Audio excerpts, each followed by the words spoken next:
अस्सलाम वालेकुम dear students, hope you are doing well. Students, आज हमने टॉपिक स्टार्ट करना है स्केलर्स एंड वेक्टर्स। फिज़िक्स के अंदर ऐसी बहुत सारी क्वांटिटीज़ होती हैं जिनको हम स्केलर्स और वेक्टर्स के अंदर डिवाइड कर सकते हैं। मिसाल के तौर पे mass, length, volume, density, speed, force.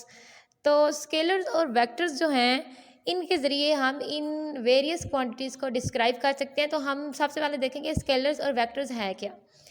Scalar क्या है? A scalar quantity is describe completely by its magnitude only.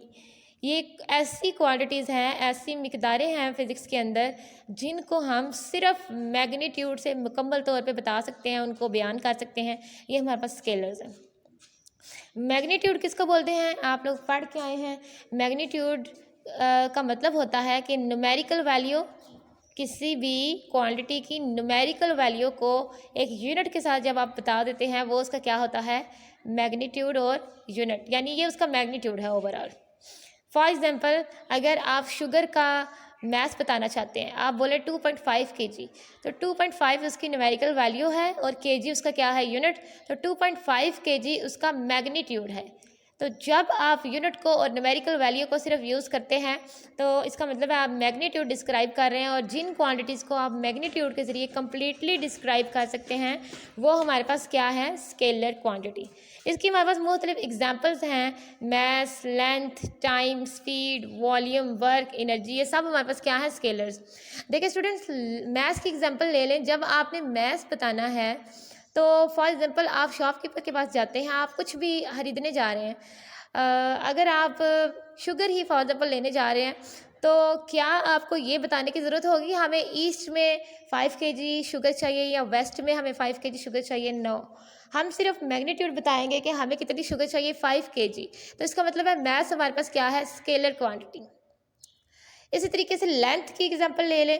जब आपने लेंथ को मेजर करना है 5 सेंटीमीटर, 10 सेंटीमीटर, तो आप इस तरीके से बताएंगे। अगर कोई स्टूडेंट आपने लेंथ मेजर करे तो वो बोले कि मेरी लेंथ 104 सेंटीमीटर है, it is a complete description. उसने अपनी लेंथ बता दी है, अंडरस्टूड है कि लेंथ कितनी है? 104 सेंटीमीटर। इसके लिए डायरेक्शन या किसी और चीज़ की ज़रूरत नहीं है। तो ये होती है हमारे पास स्केलर क्वान्टिटीज़।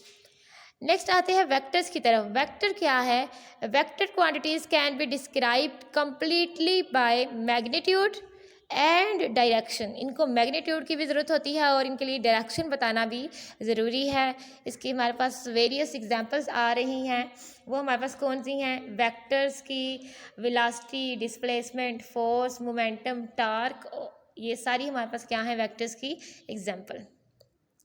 ओके, अब लेट्स सपोज कि आपने किसी भी शख्स को डायरेक्शन बतानी है। कोई आपसे रास्ता पूछ रहा है किसी मखसूस जगह पे जाने के लिए। फॉर एग्जांपल, आपके स्कूल का फासला पूछ रहा है किसी जगह से। अब आपने क्या करना है? अगर किसी को अपने स्कूल की डायरेक्शन बतानी है, आपने बताना है कि किसी मखसूस रेफरेंस पॉइंट से, फॉर एग्जाम्पल रेफरेंस पॉइंट ले लेते हैं आपका घर। आपने जब अपने घर से अपने स्कूल की लोकेशन किसी को बतानी है, डिस्टेंस बताना है, तो क्या ये कहना काफ़ी होगा कि आप उस शख्स को डायरेक्शन दें कि मेरे घर से स्कूल तक तुम जो है किसी भी पर्सन को आप बोलो 5 किलोमीटर के डिस्टेंस के ऊपर स्कूल है? तो ये इनकम्प्लीट होगा। अब 5 किलोमीटर किस डायरेक्शन में है? अगर आप डायरेक्शन नहीं बताएंगे तो वो 5 किलोमीटर तो उस पर्सन को, उस शख्स को किसी भी जगह पे लेके जा सकता है। तो इसका मतलब है कि आपने जब किसी प्लेस को लोकेट करना है, आप किसी रेफरेंस पॉइंट के हिसाब से किसी जगह का डिस्टेंस बता रहे हैं, तो डिस्टेंस के साथ जब तक आप डायरेक्शन नहीं देंगे तो कभी भी डेस्टिनेशन के ऊपर पहुँच नहीं सकेंगे। तो ये होता है हमारे पास वेक्टर्स का कॉन्सेप्ट। मज़ीद एग्जाम्पल से इसको समझते हैं। ये हमारे पास दो आपको टेबल्स नज़र आ रहे हैं। लेट्स सपोज फर्स्ट टेबल के ऊपर फोर्सेस लग रही हैं, दो फोर्सेस लग रही हैं, दो स्टूडेंट्स हैं जो इनके ऊपर फोर्स लगा रहे हैं।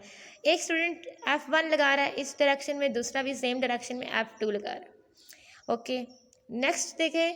नीचे वाले टेबल के ऊपर एक स्टूडेंट इस डायरेक्शन में फोर्स लगा रहा है और दूसरा दूसरी डायरेक्शन में फोर्स लगा रहा है। क्या फोर्सेस की डायरेक्शन चेंज करने से कोई डिफरेंस आएगा?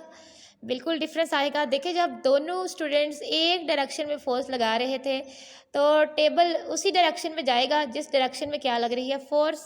लेकिन अगर फोर्सेस अपोजिट डायरेक्शन में लगेंगी तो टेबल की डायरेक्शन अब ये नहीं होगी बल्कि उसकी डायरेक्शन चेंज होगी।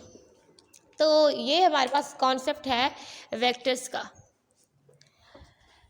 अब अगर आप किसी को वेक्टर को आप इस तरह भी डिस्क्राइब कर सकते हैं, अगर आप बताएं कि आप किस तरफ जा रहे हैं, आप अपनी डायरेक्शन देना चाहें, तो आप क्या बोलेंगे? मैं 3 किलोमीटर पर आवर वॉकिंग, यानी कि चल रहा हूँ किस तरफ? नॉर्थ की तरफ। आपने डायरेक्शन दे दी है नॉर्थ, तो आप किसके बारे में बात कर रहे हैं? वेक्टर।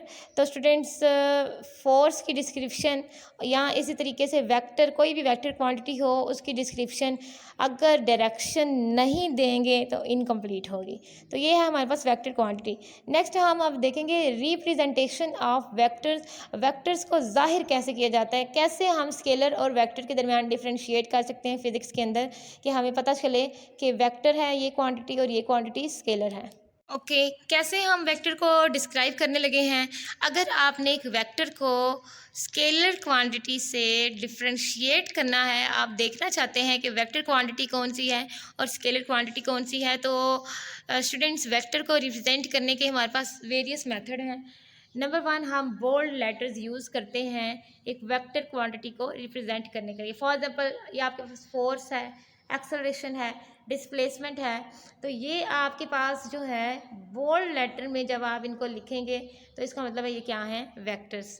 नंबर 2, आप बार यूज़ कर सकते हैं, ये आपको नज़र आ रहे हैं। हम लेटर्स के ऊपर बार्स लगा देते हैं या फिर उनके सिंबल्स के ऊपर हम क्या लगा देते हैं? एरोस लगा देते हैं, जैसे ये रिप्रेजेंट किया हुआ है। इस तरीके से हमें पता चल जाएगा कि जो क्वांटिटी हम स्टडी कर रहे हैं वो क्या है? वेक्टर। इसके अलावा ग्राफिकली, ग्राफ की फॉर्म में भी हम वेक्टर्स को रिप्रेजेंट कर सकते हैं। कैसे हम रिप्रेजेंट कर सकते हैं? हम एक लाइन सेगमेंट ड्रा करते हैं एक एरो हेड के साथ। ये हमारे पास लाइन सेगमेंट है, ये उसका एरो हेड है। इस तरीके से भी हम वेक्टर क्वांटिटीज़ को रिप्रेजेंट कर सकते हैं। लेट्स सपोज ये आपने एक वेक्टर है आपके पास v, आपने इस वेक्टर को ग्राफिकली रिप्रेजेंट करना है। v को आपने ग्राफिकली रिप्रेजेंट करना है। कैसे करेंगे? हमने एक लाइन ड्रा की और उसके ऊपर एरो हेड रिप्रेजेंट किया। लाइन का हमने यहाँ पे नेम दे दिया a, यहाँ पे दे दिया b, और ये जो है आपके पास क्या रिप्रेजेंट कर रही है? वेक्टर v को।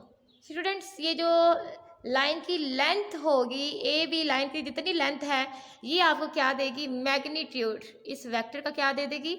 मैग्नीट्यूड। और वेक्टर की आपको पता है डायरेक्शन का पता होना भी ज़रूरी होता है। तो डायरेक्शन कैसे देंगे? जिस डायरेक्शन में लाइन आपने ड्रा की है ए से लेके बी तक, वो आपको किसकी डायरेक्शन देगी? Direction of vector V. तो इस तरीके से हम वेक्टर क्वांटिटीज़ को रिप्रेजेंट कर सकते हैं। ये आपको टॉपिक था। अगर आपको कोई कन्फ्यूजन है, कोई क्वेश्चन है, तो आप कमेंट्स में पूछ सकते हैं। I will make sure to answer you. Okay students, अल्लाह हाफिज़।